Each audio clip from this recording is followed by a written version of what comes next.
Howdy fellas, Frankie Day back here again on YouTube. This evening on YouTube I have update build report number 3 for Styrene Panzers German bomber group build.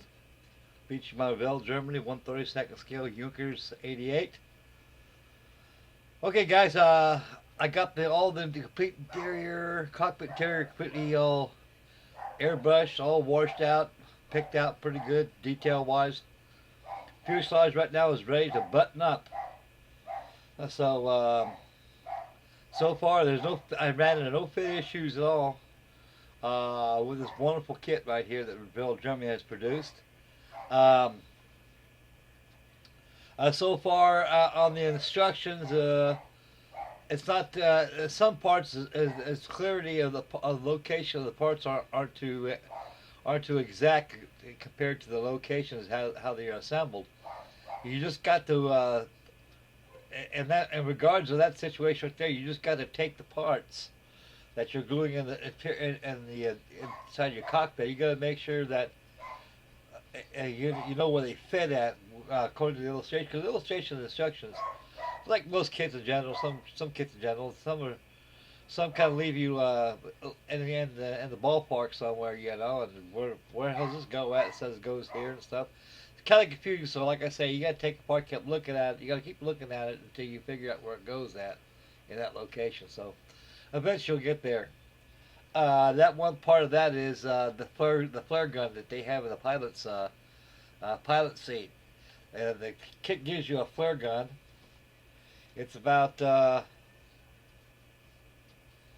it's a little more than 1/8 of an inch bit in size, and I thought it was a German Luger, but it wasn't. It was a flare pistol. So the flare pistol fits on the seat where the pilot sits at. On the instructions, it shows it gluing up on the back, but there's a little compartment on that seat where that flare gun sits at. So that's where it goes. So any you fellows running that problem in the kit, that's the problem there is in the kit so far. In other words, everything else is beautiful. Okay, guys, the camera is friendly. We'll go over here and Lady Susan will take a look at the completion of the cockpit. And next procedure will be button up the fuselage and go to the rest of the construction of the kit. Okay, guys, the camera's friendly. We'll go on the other side and check it out, fellas. So stay focused, boys. Here we go. Okay, fellas, as we switch over to Lady Susan, you can see the two fuselage halves laying on top of of my Lady Susan right here. The cockpit interior is painted RLM gray. Once the RLM gray has dried, I went ahead and applied the wash using acrylic black to bring up the details. And once the acrylic black wash has dried over 24 hours, I went ahead and dry brushed using flat white. Make sure that brush is really dry before you start dry brushing the highlights on here. So as you can see that the highlights of the dry brushing brings out the detail of the RNL gray along with the black wash that has been applied. You can see that flare pistol right there, fellas. Right there in the seat where I have my pencil at right there. I think that's kind of a neat extra detail feature that they incorporated in this kit, which makes it, that completes the detail to it. This is a wonderful kit. You can see it has the radio boxes, how I'll have it picked out. Complete interior, once again, folks, is RL gray. Tamiya makes a good brand of that, but I highly recommend not using airbrush. Somehow airbrushes, an airbrush, I have a double action airbrush, a Pache, and somehow I guess most airbrushes in general is not very compatible with Tamiya paints. I don't know, something about the formula that they use. It jams up the ports inside the needles and everything like that. You can't be able to get enough pressure to make an airbrush out of it, so it's probably something, that's why I hate to deal with paints I'm not too familiar with, fellas. It's all like Vallejo's, that's the same difference in a way. So I'll stick my Mallow Master and make my own. And so that'll be that with the RML Gray.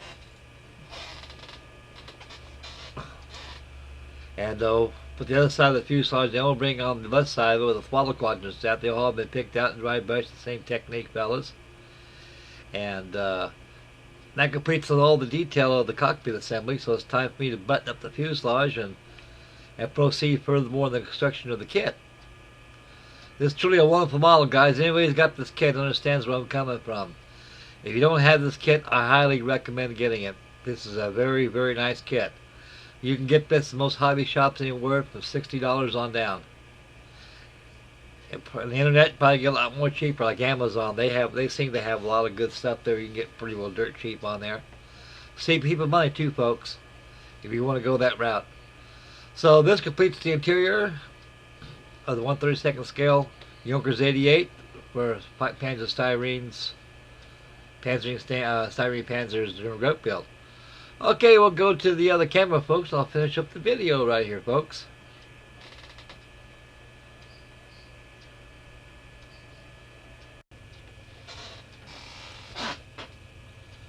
Okay, guys, this about does it right here on the update number 3 of Styrene Panzer's German bomber group build.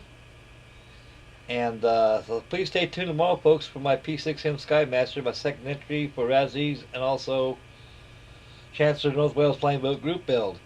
Right after this video, I'm going to go ahead and button up the fuselage and check for any seams that need to be filled with my filler of choice. And set the assembly, let dry overnight, and I'll go ahead and sand down the filler of my Seamaster and present a video of that tomorrow. So please stay tuned for that, folks. And by Friday, I should have excuse me, I should have a video of Russell Goslin's D-Day group build featuring my C-47 Skytrain. There's yours truly right there with a good wave right there. And so this is the end of the video for this evening, folks. I'd like to thank everybody for tuning in, and may God bless and happy modeling. And we'll catch you tomorrow in the next video, folks. Bye.